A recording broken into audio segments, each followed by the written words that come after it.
এই বিশ্বের সমস্ত জ্ঞানে জ্ঞানী হয়ে যান, কিন্তু দাজ্জালের কনসেপ্ট না বুঝতে পারলে আপনি বুঝতে পারবেন না। দাজ্জাল ওখান থেকেই আসবে, ওদেরকে নিয়েই, এই ইহুদিদেরকে নিয়েই সে বিশ্বটাকে শাসন করবে। এবং বিশ্ব শাসন করতে হলে অবশ্যই আপনার রাষ্ট্র দরকার হয়, ক্ষমতার দরকার হয়, জনবল দরকার হয়, ওয়েপেন্স দরকার হয়, মিডিয়ার দরকার হয়, সব কিছুর দরকার হয়। যদি ওই যুগে এগুলো থাকে তাহলে তারা অলরেডি মাঠ রেডি করে ফেলেছে, তার মানে এই দমন পীড়ন, নিপীড়ন এবং এই যুদ্ধ, জিহাদ, কেতাল এগুলো বাড়তে থাকবে। সুহাদাদের সংখ্যাও যেমন বাড়বে, ওদের জাহান্নামের কুকুরদের সংখ্যাও বাড়বে। আবার ওদের অত্যাচারও যেমন বাড়বে, প্রতিরোধও বাড়বে। হাদিস এসেছে, আমার উম্মতের একটা তয়ফা শেষ পর্যন্ত দাজ্জালের সাথেও যুদ্ধ করতে থাকবে। সাহাবীরা প্রশ্ন করেছিলেন তারা কোন অঞ্চলে যুদ্ধ করবে। নবীজি বলেছিলেন তারা যুদ্ধ করবে জেরুজালেম এবং তার আশপাশ, জেরুজালেম এবং তার আশপাশ। আরও এসেছে খোরাসান থেকে আরেকটা বাহিনী তাদের সাথে যোগ দিবে।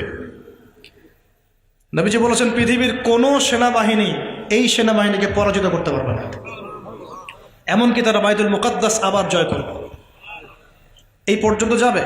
তার মানে সামনে এই কনফ্লিক্টগুলো আসতেছে, আমাদের দৃষ্টিটা ওইদিকে রাখতে হবে, আমাদের মূল জায়গাটাতে।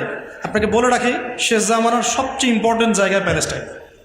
শেষ জামানার সবচেয়ে ইম্পর্টেন্ট ক্যারেক্টার ঈসা আলাইহিস সালাম, ইমামুল মাহদি, আর শয়তানের পক্ষে হচ্ছে মাসিহুদ দাজ্জাল।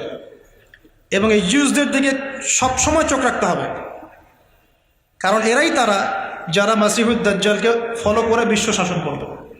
তারপরে আল্লাহ রাসূল সাল্লাল্লাহু আলাইহি ওয়াসাল্লাম বলেছেন, আল মাহদির আগমনের পর এমন একটা ব্যাটল হবে, ওদের সাথে যুদ্ধ হবে, যে নবীজি বলেছেন গাছ পাথর পর্যন্ত কথা বলা শুরু করবে, ইয়া মুসলিমিন্না ওয়ারাইল ইয়াহুদ তাআল ফাকতুলহু, আমার পিছনে একজন ইহুদি লুকিয়ে আছে, আসো হত্যা করে যাও।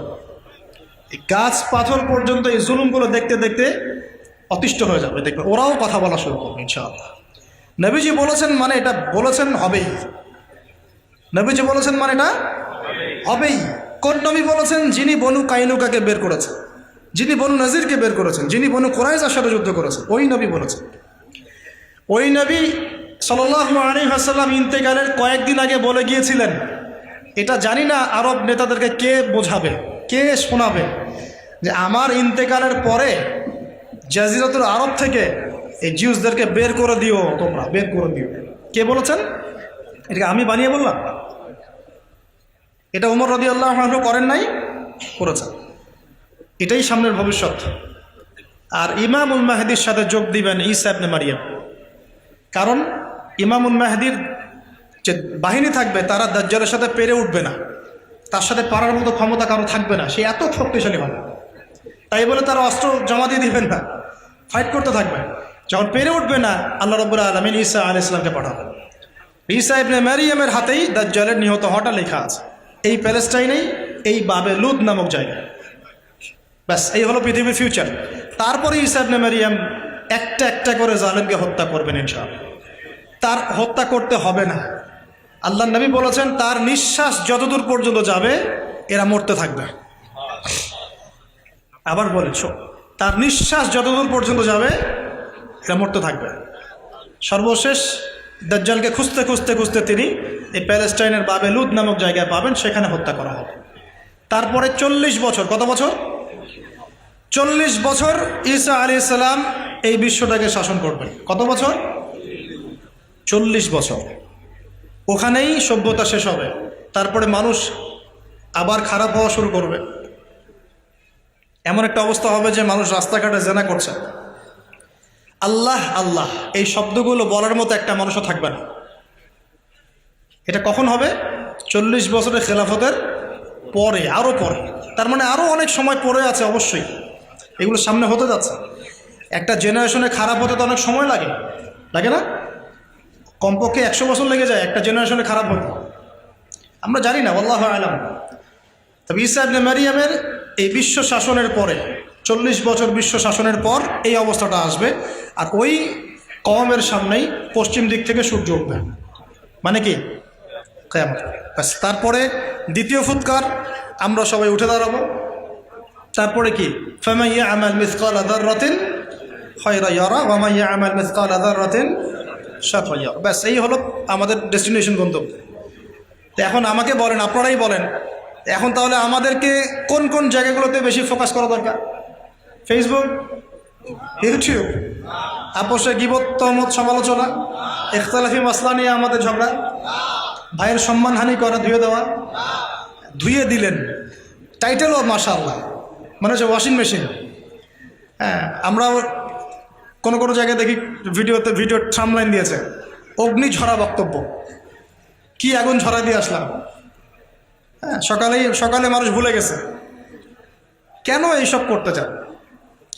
ইখলাস ঠিক রাখেন, আন্তরিকতা ঠিক রাখেন, নিয়ত বিশুদ্ধ রাখেন, ওলামায়ে কেরামদের সোহবতে থাকেন, ইনশাল্লাহ ভালো কিছু হবে। ইনশাল্লাহ উম্মার ভবিষ্যৎ সামনে ভালো। এখন যা দেখছেন এটা থাকবে না ইনশাল্লাহ। তাহলে আমাদের কিছু করণীয় তো আছে নাকি ভাই? আমি কয়েকটা পয়েন্ট বলি এখানে। পড়াশোনা করেন, ইলম অর্জন। 1 নম্বর কি?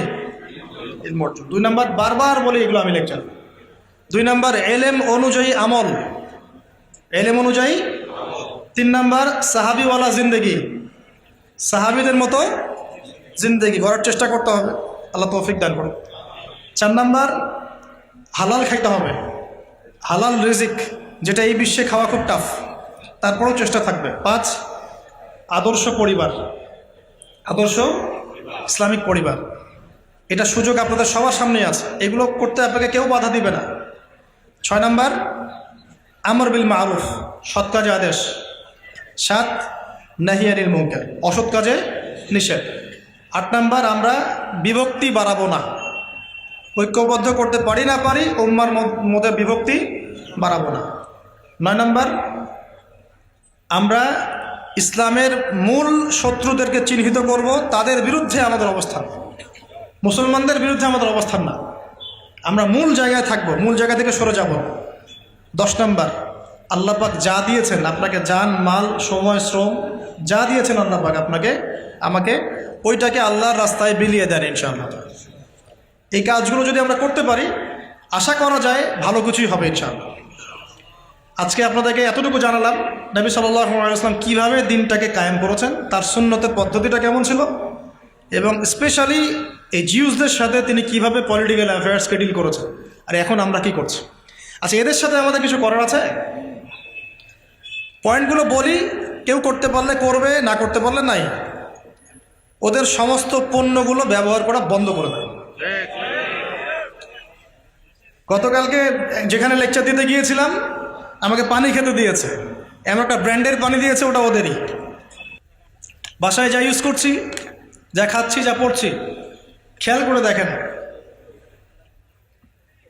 এমন হচ্ছে নাকি, এমন আমার হচ্ছে না তো যে আমি ওদের সাথে ব্যবসা বাণিজ্য করে আমার টাকায় লাভ করে সে বুলেট কিনছে, ওই বুলেট আমার ভাইয়ের বুকে গুলি চলছে।